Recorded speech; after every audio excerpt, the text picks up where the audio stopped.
Howdy, howdy. Welcome back to my channel, Passion Theory, where I share with you some of my passions. Some of my passions have to do with spooky things, and it is the spooky season. And so, let me tell you a spooky story.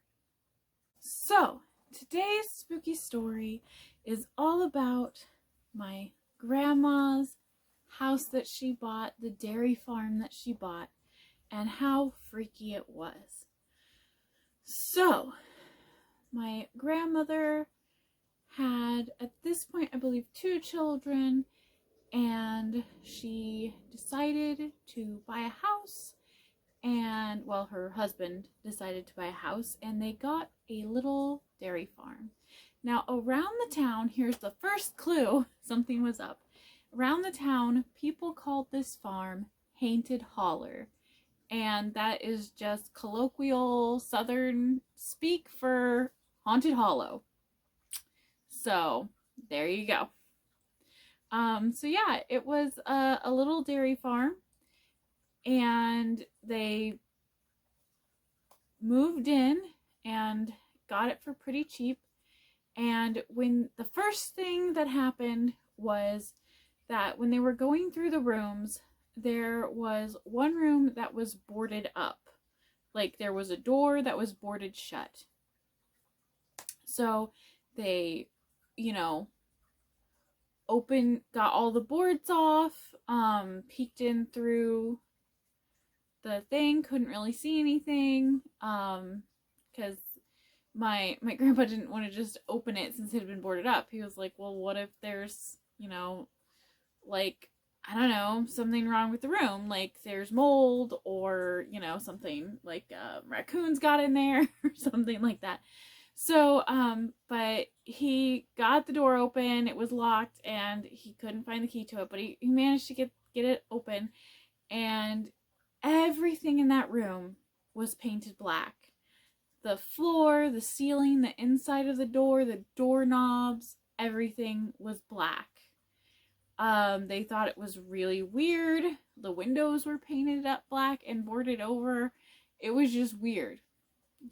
So they, they repainted the room. They got all the boards off, fixed the door, all that stuff. But they ended up never using the room, and they actually just locked it, because after that, really weird stuff started happening in the house. And that room just, no one wanted to be in it. Like, even when they were repainting it, the room just made you feel uncomfortable.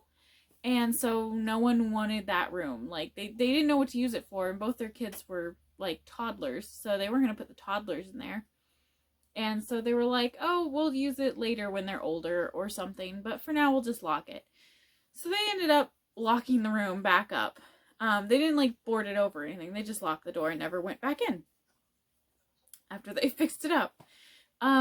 But shortly after opening that door, and we don't know if it's because they opened the door or just the house is haunted and that's just a really haunted part of the house. But, on the first couple nights they stayed there, my grandma noticed, the sound of like a ball bouncing down the stairs. And she'd look up and there'd be no one there, because you got to remember, she's at the house like cooking and taking care of the children, and her husband, my grandfather, is out taking care of the cows because it's a dairy farm. So he's out working the fields and dealing with the cows. So she's home like all day alone, and it's got like this big, long, like almost mile-long driveway to even get to the house itself. So she's all by herself basically with some toddlers. And so she thought maybe it was something the kids were doing, but no, the kids were napping, or the kids were beside her, and she'd hear this ball bounce down the stairs. She never saw the ball, but she heard something like bouncing down the stairs. And then a little while after that, randomly throughout the night and day, you would hear a baby crying. And at first she thought maybe, because there's certain wildlife that can sound like a baby crying. There's some birds that sound like that. Foxes can sound like that. Rabbits can kind of sound like that. Jaguars or panthers or mountain lions, whatever you want to call them, pumas, all over the United States, they're called different things. They can sound like a woman screaming or a baby crying, but the sound was coming from like inside the home, and she always thought it was one of her children crying. And so she'd go and look, and none of the kids would be crying. So those things were kind of weird. But I think the creepiest thing was that sometimes when she would be doing the dishes, right? Or like it started this way. One day she was doing the dishes, and at the time there's no dishwashers, so you hand wash and then you hand dry, or you can set things out to dry. Well, she was washing the dishes and then drying it and then setting the cups down like beside her like this, so that way they would dry a little bit more if there was any leftover water on them before she put them away. Well, she turned to go wash another dish and she heard clink, and she looks over and the cups are stacked on top of each other. At first she thought, like, she looked around thinking maybe one of the boys had done it, but none of the boys were in the room. So she went and checked on them and came back, went back to washing the dishes, like put the cups back so they could dry properly. Went back to washing the dishes, and again she heard clink, and she looks over and they're stacked on top of each other again. So like she put them side by side and like sat there and watched them, and nothing happened. And as soon as she turned her back, clink, and they would be stacked again. And like nowadays we get a camera, to see what the heck was going on. But as far as I know, she never actually saw it moving, but she'd hear the sound of the cups like going into side of each other and stacking. And then they would be stacked. My hair is driving me crazy today. So I always thought that was really weird. And the whole house just felt uncomfortable. This wasn't like a happy haunting, It wasn't like... They'd hear footsteps and stuff like that all the time too, and that's just kind of like, man, doors would open and shut. Like, honestly, if you live in an old house, the houses settle and they kind of sound like footsteps a lot of times, and doors open and close because of like the heat and pressure. Like if it's a hot day and then a cold night, your doors might open if you're in an older house because of how the wood expands and contracts, and the metal and the door hinge and stuff like that. So it's kind of normal. It's not like, and the house settling can sound a lot like footsteps. But, I mean, you get used to it, and there is definitely a difference between footsteps and a house settling. It's just sometimes people, especially if it's the first time in an old house, might get freaked out by things like that. And, so yeah, this was definitely, at first they thought that's what it was, but it's definitely not that. And some other weird things that happened while she was living there was that she was pregnant with another child, and she heard a knock at the door, which is really weird because, like I said, they had a mile-long driveway, and you can hear the cars coming up the driveway for quite a while before they get up there, but she heard no car. And so she went and looked outside, and there were two women outside, and she asked them, like, she was like, can I help you? She just thought this whole situation was strange.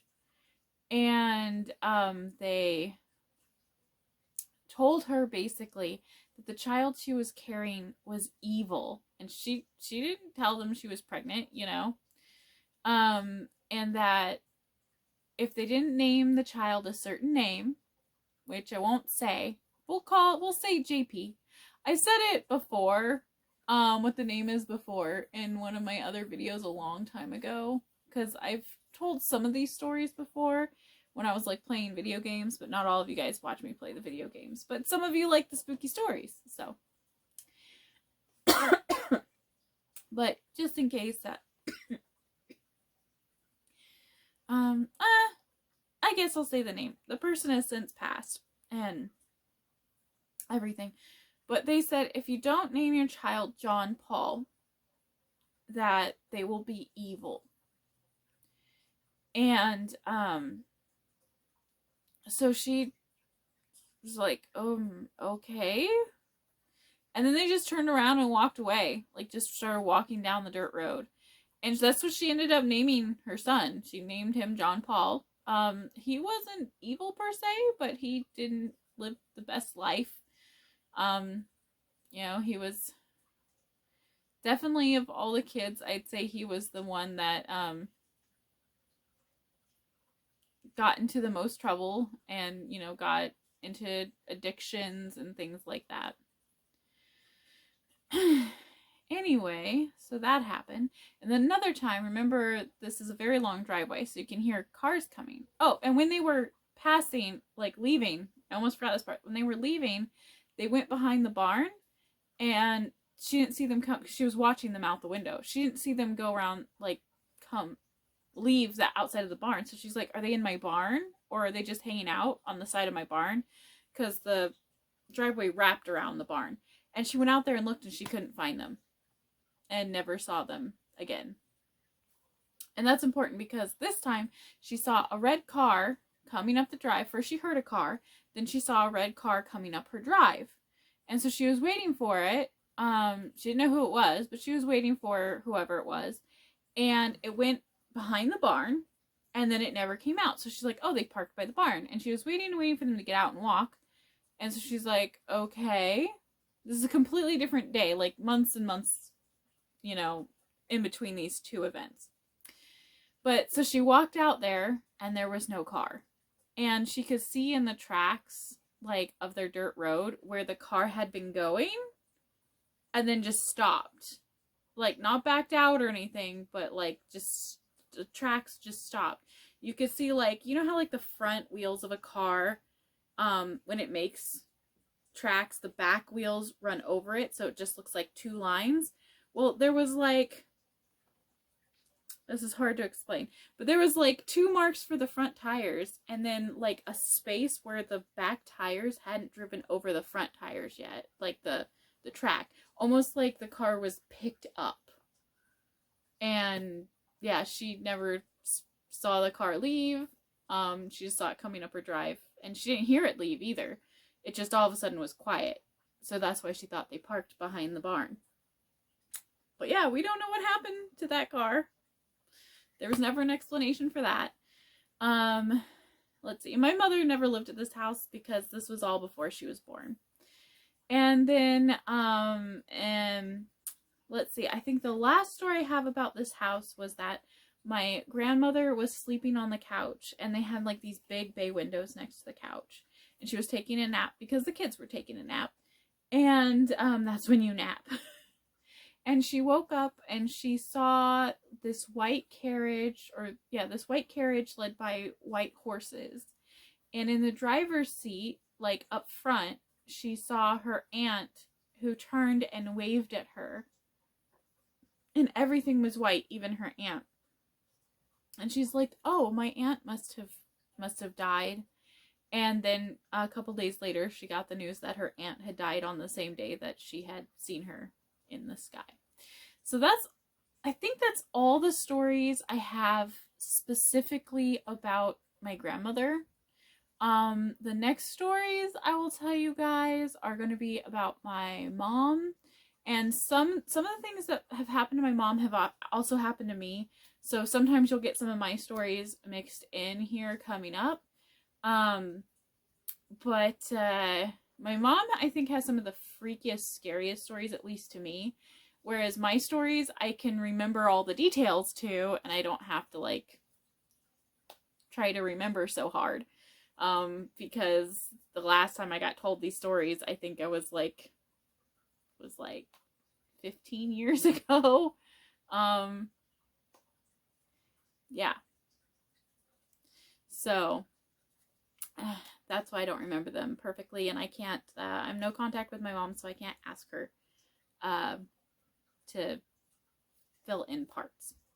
But, yeah, so thank you guys for listening to my stories in spooky season. I will be putting out a lot of spooky season story times all the way to the end of October. I think I have that many stories.